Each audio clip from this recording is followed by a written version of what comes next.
கலைஞர் அவர்கள் எப்படி இருக்கார்? நல்லா இருக்காங்க, ரொம்ப நல்லா இருக்காங்க. தெரில, வேணா என்னைக்காவது திருட்டுத்தனமாக வந்து கேமரா வச்சு பாருங்க எப்படி இருக்கேன்னு. இப்படி தான் இருப்பேன்.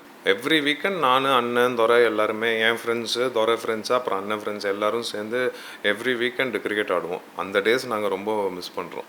விவேக் சார் வந்து அந்தந்த வயசுக்கு தகுந்த மாதிரி இருந்துப்பார். அவனா என்னை வந்து ஒரு வளர்ந்த குழந்தைனே சொல்லுவார். பாண்டியராஜ் சார் ஓகேண்ணே, ஏன்னா அவர் தான் ஃபஸ்ட்டு படம் குழந்தைங்கள வச்சுலாம் வேலை வாங்கியிருக்காரு, நமக்கு அவர் தானே செட் ஆகும். துரை பேசும்போது, துரை வந்து மதுரை, ஸோ பேசும்போது துரை ஃப்ரெண்ட்ஸ் மூலயமா, அது மூலியமாகவும் எனக்கு கொஞ்சம் அந்த லாங்குவேஜ் அப்படியே வந்துருச்சு. நான் இது வரைக்கும் எனக்கு தெரிஞ்சு ரீசனபிளான விஷயத்துக்கு தான் கோவப்பட்டிருக்கேன். ஆனால் என்னென்னா ரொம்ப அதிகமாக கோவப்பட்டுருவேன். ஆனால் ஒரு 2 நிமிஷம் தான் கோவப்பட்டிருப்பேன், ஆனால் ஒரு 20 நிமிஷம் சாரி கேட்டிருவேன். எல்லா படத்துலையுமே சரி, வம்சம், ஆறாத சினம், அதுக்கப்புறம் ஒரு கண்ணியும் 3 கலவனங்கள், நிறைய படம் நடிச்சிருக்கீங்க. எல்லாத்துலேயுமே உங்களோட கேரக்டர் வந்து வேறு வேறு விதமாக தான் இருக்குது. உங்களால் முடிஞ்ச அவுட்புட்டை கண்டிப்பாக கொடுத்துருக்கீங்க, சரிங்களா? இது எல்லாருமே தெரியும். பட் அருள்நிதி அப்படிங்கிறவர் பர்சனலாக அருள்நிதியோட கேரக்டர் என்ன? பர்சனலாக எப்படின்னா, கோவப்படுற நேரத்தில் கோவப்படுவேன், சிரிக்கிற நேரத்தில் சிரிப்பேன், நிறையா ஃப்ரெண்ட்ஸோட டைம் ஸ்பெண்ட் பண்ணுவேன். நீங்கள் பேசுகிற அந்த ஸ்லாங்காக இருக்கட்டும், நீங்கள் கன்வே பண்ணுற அந்த மெசேஜாக இருக்கட்டும், எல்லாமே ஒரு மாதிரி அப்படியே சிம்பிளாக ரொம்ப இயல்பாக இருக்குது. ஏன்னா ஒரு பொசிஷன், அதாவது ஒரு பெரிய ஒரு குடும்ப பின்னணியில் இருக்கிற ஒரு அருள்நிதி இப்படி தானா அப்படிங்கிற மாதிரி இருக்குது. இது உண்மையாக நீங்கள் கேரக்டரே இப்படி தானா, இல்லை கேமரா முன்னாடி இப்படி பேசுகிறீங்களா? தெரில, வேணா என்னைக்காவது திருட்டுத்தனமாக வந்து கேமரா வச்சு பாருங்க எப்படி இருக்கேன்னு. இப்படி தான் இருப்பேன். சம்டைம்ஸ் என்ன ஆகும், நான் 2 சைடு, திடீர்னு ஓவராக எமோட் ஆகிடுவேன், திடீர்னு அமைதியாக இருப்பேன். சிச்சுவேஷனும் நடக்கிற விஷயத்த சார்ந்தது அது. சினிமாங்கிறது வந்து உங்கள் குடும்பத்துக்கு வந்து புதுசு இல்லை. சினிமா பின்னணி இருக்குது, பட் இருந்தாலும் அரசியல் பின்னணிங்கிறது ரொம்ப அதிகமாக இருக்குது. இதில் இந்த விஷயத்தில் வந்து சினிமாக்குள்ளே வரணும், சினிமாவில் நடிக்கணும் அப்படிங்கிற அந்த ஆசை எங்கேருந்து வந்தது உங்களுக்கு? வம்சம் முன்னாடி வந்து லயோலாவில் படித்து முடிச்சுட்டு கணேஷ் குராங்னு ஒரு மாடலிங் கோரியோகிராஃபர் இருக்கார். அவர் மூலயமா 2-3 மாடலிங் ஷோ போனேன். அங்கே ஆரம்பிச்சது அது. ஏன்னா அவர் வந்து நம்ம ஸ்ட்ரைட்டாக இதுக்கு நீங்கள் சினிமாவே போயிடலாம் அப்படின்னும் போது, அப்புறம் தான் கொஞ்சம் டிஸ்கஷன்லாம் பண்ணிவிட்டு, அதுக்கப்புறம் உதயாண்ணனை தான் ஃபஸ்ட்டு கேட்டேன். அப்போ அவர் தான் வந்து பாண்டியராஜ் சார் அப்போ ஒரு 2-3 சஜஷன் கொடுத்தாரு. அப்போ வந்து பாண்டியராஜ் சார் ஓகேண்ணே, ஏன்னா அவர் தான் ஃபஸ்ட்டு படம் குழந்தைங்கள வச்சுலாம் வேலை வாங்கியிருக்காரு, நமக்கு அவர் தானே செட் ஆகும். அங்கேருந்து ஆரம்பிச்சது பயணம். அருள்நிதியை பொறுத்த வரைக்கும் அவரோட கோபமாக இருக்கட்டும், அவரோட அன்பாக இருக்கட்டும், எல்லாமே ஒரு உச்சக்கட்டத்தில் தான் இருக்கும். அது வந்து எல்லாருமே நீங்கள் நிறைய இடத்துல சொல்லியிருக்கீங்க. இந்த மாதிரி கோபம் வந்து வரும்போது உங்களோட குடும்ப பின்னணியை வச்சு என்னைக்காவது விமர்சனத்துக்குள்ளாக இருக்கா? அதை நீங்கள் எப்படி ஃபேஸ் பண்ணியிருக்கீங்க? இல்லை, இப்போது அதுதான் சொல்கிறேன். இப்போ என்னன்னா, திடீர்னு நான் ஒரு இடத்துல கோவப்பட்டேன்னு வைங்க, மொட்டையாக எல்லாருக்கும் என்ன தெரியும்னா, நீங்கள் சொன்ன மாதிரி அந்த பேக்ரவுண்டை வச்சுட்டு என்னோடய கோவத்தை மட்டும்தான் பார்ப்பாங்க. ஆனால் அங்கே என்ன சிச்சுவேஷன் நடந்ததுன்னு யாருக்கும் தெரியாது.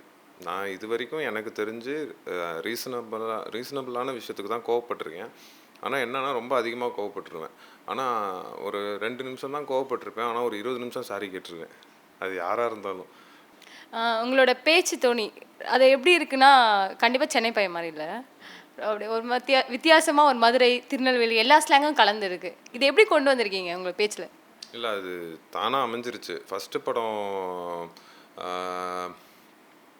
வம்சம் அப்போது பாண்டியராஜ் சார் வந்து ஒரு 10 நாள் வந்து ஃபுல்லாக அங்கே அந்த வெயில்லையே இது பண்ண வச்சு அப்போது கூத்தப்பட்டையிலேருந்து விஜயன் ஒருத்தர்லாம் வந்து ட்ரைனிங் பண்ணார் ஃபஸ்ட்டு படத்துக்கு.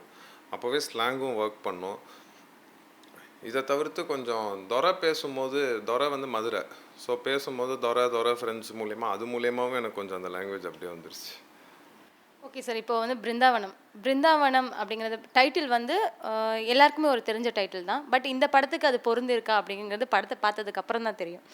இதில் வந்து நீங்கள் சைன் லாங்குவேஜ் பண்ணுறீங்க அப்படின்னு சொல்லியிருந்தாங்க. ஸோ எந்த மாதிரியான அதுக்கான மெனக்கிட்டீங்க, என்ன மாதிரியான விஷயங்கள்லாம் இதுக்காக கற்றுக்க வேண்டியது இருந்தது?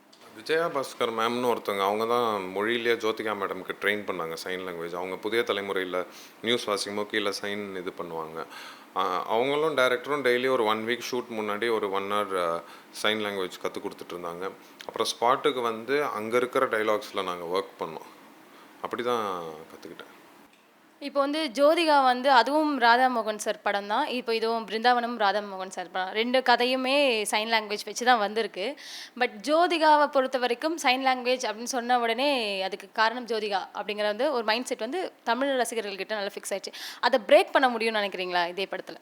இல்லை கண்டிப்பாக நான் அவங்களோட போய் நான் என்னை கம்பேர்லாம் பண்ணிக்க முடியாது. அவங்க பெரிய ஆர்டிஸ்ட் அவங்க. அந்த அளவுக்குலாம் என்னால் பண்ண முடியாதுன்னு எனக்கு ஆரம்பிக்கிறதுக்கு முன்னாடியே தெரியும். இப்போ அந்த உண்மையாகவே எனக்கு வந்து வாய் பேச முடியாமல் காது கேட்காம இருந்திருந்தேன்னா என் பாடிக்கு நான் எப்படி ரியாக்ட் பண்ணியிருப்பேன் அந்த பாடி லாங்குவேஜில் தான் இந்த படத்தில் நான் பண்ணியிருக்கேன். இந்த அனுபவம் எப்படி இருந்துச்சு சார்? அதாவது காது கேட்காம வாய் பேச முடியாம நடிக்கிறது, தெரிஞ்சும் தெரியாத மாதிரி நடிக்கிறது, இந்த அனுபவம் எப்படி இருந்தது? அவங்கள பத்தின அந்த விஷயங்களை புரிஞ்சுக்கிறதுக்கான அந்த சூழல் உங்களுக்கு ஏற்பட்டுருக்கா? நான் அந்த விஜயபாஸ்கர் மேம் வந்து ஒரு 2 பேர் கூப்பிட்டு வந்தாங்க என்னை மீட் பண்ண. கூப்பிட்டு வந்து என்னன்னா நான் புரிஞ்சுக்கிட்டது என்னன்னா நம்மளோட அவங்க பயங்கர சந்தோஷமாக இருக்காங்க. பயங்கர எனர்ஜி பயங்கரமாக இருக்கும் அவங்களுக்கு. எக்ஸைட்மெண்ட்லேருந்து எல்லாமே நம்மளோட அவங்களுக்கு அதிகமாகவும் இருக்கும். அவங்க ஆக்டிவிட்டீஸ் ஃபாஸ்டராகவும் இருக்கும். இந்த படம் வந்து கண்டிப்பாக நான் மறக்க முடியாத ஒரு படமாக இருக்கும். நான் வந்து ஆக்சுவலாக என்ஜாய் பண்ணி தான் இதை பண்ணேன். ராதா மோகன் சார் அவர் வந்து எல்லா படமே அவரது வந்து ரொம்ப யதார்த்தமாக இருக்கும். அவரோட படத்தில் நடிக்கிறது ஈஸியாக இருக்கும், ஆனால் கமிட் ஆகுறது ரொம்ப கஷ்டம். உங்களை எப்படி கமிட் பண்ணாங்க? 2014 நானும் ராதாமோகன் சார் மீட் பண்ணோம். அப்போ வேறு ஸ்கிரிப்ட் வச்சுருந்தார் அவர். அதுக்கப்புறம் தான் அப்போ சார் உப்பு கருவாடு பண்ணிகிட்டு இருந்தார், நான் டிமாண்டி ஷூட்டிங்கில் இருந்தேன். அதுக்கப்புறம் மீட் பண்ணும்போது இப்போ 2 கதை சொன்னார். ஃபஸ்ட்டு ஒரு ரொமான்டிக் த்ரில்லர் ஒன்று சொன்னார். நான் சொன்னேன், ஐயோ இது பயங்கரமாக நடிக்க வேண்டியதாக இருக்கும் போல் சார் அப்படின்னேன். அப்புறம் வந்து அப்போ இதை கேளுன்னார். சார் இது அதோட பயங்கரமாக இருக்குது சார்ன்னு பிருந்தாவனத்தை. அப்போது சார் என்ன சொன்னார், லைட் ஹார்ட்டடே நம்ம போயிடலாம். ஏன்னா இதுக்கு முன்னாடி டிமாண்டி ஆறாவது சின்னமும் கொஞ்சம் சோபரான கேரக்டராக இருக்கும். இது கொஞ்சம் நல்லா ஜோவியெல்லாம் நல்லா சிரிச்சிட்டு வர ஒரு பையன் மாதிரி இருக்கும் அப்படின்னு சொல்லிட்டு ஓகே சார் என்ன.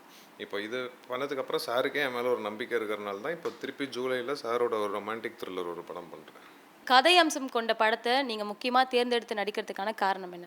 ஒரு ஆக்ஷன் அந்த மாதிரிலாம் நடிக்காமல் உங்களுடைய எப்படி பார்த்தாலும் அதில் ஒரு கதை இருக்கும். ஒரு படத்தில் நகைச்சுவை தந்திருப்பீங்க, ஒரு படத்தில் ஆக்ஷன் தந்திருப்பீங்க, ஒரு படத்தில் எமோஷன் தந்திருப்பீங்க. ஒவ்வொருமே ஒவ்வொரு ஜோனில் இருக்குது. எப்படி இந்த மாதிரி கதைகளை செலக்ட் பண்ணுறீங்க? இல்லை எனக்கு வந்து ஓடுற குதிரையில் நம்ம இருக்கணும். அதுக்கு வந்து கண்டிப்பாக கதை தான் முக்கியம். எந்த படத்துக்குமே கதை தான் ஹீரோ. ஸோ நிறையா கதை கேட்டு அதில் பெஸ்ட்டு கதை எப்போவுமே செலக்ட் பண்ணிடுவேன். ஓகே சார், இப்போ இந்த படத்தில் வந்து விவேக் சாரோட ஒரு ஃபேனாக நடிச்சிருக்கீங்க அப்படின்னு சொல்லியிருக்காங்க. அவர் கூட இருந்த அந்த காம்பினேஷன், அவர் கூட நடித்த அந்த அனுபவம் எப்படி இருந்தது? சார் வந்து 400 படம் மேலே பண்ணியிருக்காரு. ரொம்ப டென்ஸ்டாக இருந்துச்சு ஃபஸ்ட்டு டே ஷூட்டில் மட்டும். எப்பட்றா நம்ம போய் இவர்கிட்ட இது பண்ண போகிறோம், சும்மா பேசினாலே கவுண்டர் கொடுப்பாரு, நம்ம வேறு செய்கையெல்லாம் பண்ண போகிறோம், அவரே கலாய்ச்சிருவார் அதை அப்படி இப்படின்லாம் இருந்துச்சு. பட் அவரான எனக்கான ஸ்பேஸை கொடுத்து நல்லா என்கரேஜ் பண்ணி நல்லா சப்போர்ட் பண்ணார். விவேக் சார் வந்து அந்தந்த வயசுக்கு தகுந்த மாதிரி இருந்துப்பார். அவங்கன்னா என்னை வந்து ஒரு வளர்ந்த குழந்தைன்னே சொல்லுவார். சார் இப்போ வந்து பார்த்தீங்கன்னா ஒரே குடும்பத்தில் 2 நடிகர்கள் இருக்கீங்க. உதயநிதி ஸ்டாலினாக இருக்கட்டும், நீங்களாக இருக்கட்டும். எந்த மாதிரியான விஷயத்தெல்லாம் பகிர்ந்துப்பீங்க இந்த சினிமா துறையை பொறுத்த வரைக்கும்? இல்லை அவங்க கண்டிப்பாக அண்ணன் வந்து சொன்னேன் ஏற்கனவே, பாண்டியராஜ் சார் வந்து இன்ட்ரடியூஸ் பண்ணி விட்டது அண்ணன் தான். எப்போவுமே வந்து என்கிட்ட வந்து என்னோடய படங்கள் நல்லா இருக்குன்னுலாம் ஃபோன் பண்ணி சொல்லுவார். 6வது சின்னம்லாம் பார்த்துட்டு ஃபோன் பண்ணி சொன்னார், ரொம்ப நல்லா பண்ணியிருக்க அப்படின்னாரு. 2 பேருமே எங்களோட ப்ளஸ்ஸை ஷேர் பண்ணிப்போம். நீங்கள் அதுக்கப்புறம் வந்து துரை சார், அதுக்கப்புறம் உதயநிதி சார், இவங்க 3 பேருக்குள்ள அந்த ரிலேஷன்ஷிப் எப்படி இருக்குது இந்த சினிமா துறையை தாண்டி? நாங்கள் இப்போ தான் நாங்கள் எல்லாம் இப்போ ஆளாளுக்கு ஒரு ப்ரொஃபஷன் ஆகி எல்லோரும் பிஸியாக இருக்கோம். நானும் துரையெல்லாம் காலேஜ் படிக்கும்போது நான் லயோலாவில் படிச்சுட்டு இருந்தேன். துரை அண்ணா யூனிவர்சிட்டியில் படிச்சுட்டு இருந்தாப்புல. ஒரே பேட்ச் நானும் துரையும் அகடமிக் இயரில். எவ்ரி வீக்கெண்ட் நான் அண்ணன் துரை எல்லாருமே என் ஃப்ரெண்ட்ஸு துரை ஃப்ரெண்ட்ஸு அப்புறம் அண்ணன் ஃப்ரெண்ட்ஸ் எல்லோரும் சேர்ந்து எவ்ரி வீக்கெண்ட் கிரிக்கெட் ஆடுவோம். அந்த டேஸ் நாங்கள் ரொம்ப மிஸ் பண்ணுறோம். இப்போ நீங்கள் 3 பேரும் ஒன்றா சேரும் போது கலாட்டாக இருக்கும். பட் அரசியல் பேசுவீங்களா? இல்லை. ஓகே சார், இப்போ வந்து இந்த கேள்வியை கேட்டே ஆகணும். திரு கருணாநிதி அவர்கள், கலைஞர் அவர்கள் எப்படி இருக்கார்? நல்லா இருக்காங்க, ரொம்ப நல்லா இருக்காங்க. ஓகே சார், இப்போ உங்களோட ஃப்யூச்சர் அப்கமிங் மூவிஸ் பற்றி சொல்லுங்கள். அடுத்தது வந்து இரவுக்காயிரம் கண்கள் பண்ணுறேன். அது த்ரில்லரு. மாறன்னு புது டைரக்டர் பண்ணுறாரு. அதை முடிச்சுட்டு ராதாமோகன் சாரோட ஜூலையில் ஒரு படம் பண்ணுறேன். இப்போதைக்கு இதுதான். உலகெங்கும் வாழும் தமிழ் உறவுகளுக்கு ரெட்பிக்ஸ் சார்பாக நன்றிகளும் வணக்கங்களும். தொடர்ந்து 3 ஆண்டுகளை தாண்டி ரெட்பிக்ஸ் பயணிக்கிறது என்றால் அதற்கு முழுக்க உங்களின் ஆதரவு மட்டுமே காரணம். நீங்கள் எங்களுக்கு காட்டி வரும் ஆதரவுக்கு கோடான கோடி நன்றிகள். இன்றைய சூழலில் கார்ப்பரேட் நிறுவனங்களும் பெரும் முதலாளிகளும் அரசியல் கட்சிகளுமே மீடியா துறையில் கோலோச்சு வருகின்றனர். இவர்களுக்கு மத்தியில் மிக எளிமையான பின்புலத்திலிருந்து தொடங்கி உண்மையையும் நேர்மையையும் உழைப்பையும் மட்டுமே மூலதனமாக கொண்டு செயல்பட்டு வருகிறது ரெட்பிக்ஸ். இந்நிலையில் ரெட்பிக்ஸை மக்களுக்கான ஒரு மாபெரும் ஊடகமாக மாற்றுவதே எங்களது ஆசையும் கனவுமாக உள்ளது. இதற்கு பெருமளவில் நிதியுதவியும் தேவைப்படுகிறது. உங்களின் ஆதரவோடு வளர்ந்த இந்நிறுவனத்தை அடுத்த கட்டத்திற்கு எடுத்துச் செல்ல உங்களையே நாடியுள்ளோம். எந்த ஒரு அரசியல் சாயமும் இன்றி, எந்த ஒரு கார்ப்பரேட்டின் தலையீடும் இன்றி மக்களுக்கான செய்திகளை உண்மையாகவும் நேர்மையுடனும் வழங்க வேண்டும் என்பதே எங்களது ஆசையும் கனவும். எனவே எங்களுக்கு தாராளமாக நிதி உதவி செய்து எங்களுக்கு உதவுங்கள். எங்களுக்கு நிதி உதவி செய்ய நீங்கள் முன்வந்தால் உங்கள் காசோலைகளை Redpix media private limited, number 21, first main road, CIT colony, Mylapore, Chennai 4 என்ற முகவரிக்கும், அல்லது நீங்கள் எங்கள் வங்கியில் நேரடியாக பணம் செலுத்த விரும்பினால் Dena bank, Alwarpet branch, account number 086311023903 என்ற அக்கவுண்ட் நம்பருக்கு அனுப்புங்கள். மேலும் வங்கியின் விவரங்கள் IFSC கோட் BKDNO620863. நீங்கள் கொடுக்கும் ஒவ்வொரு ரூபாயும் ஒரு நேர்மையான உண்மையான செய்தி சேனல் ஒன்றை உருவாக்க நிச்சயம் உதவும். நன்றி.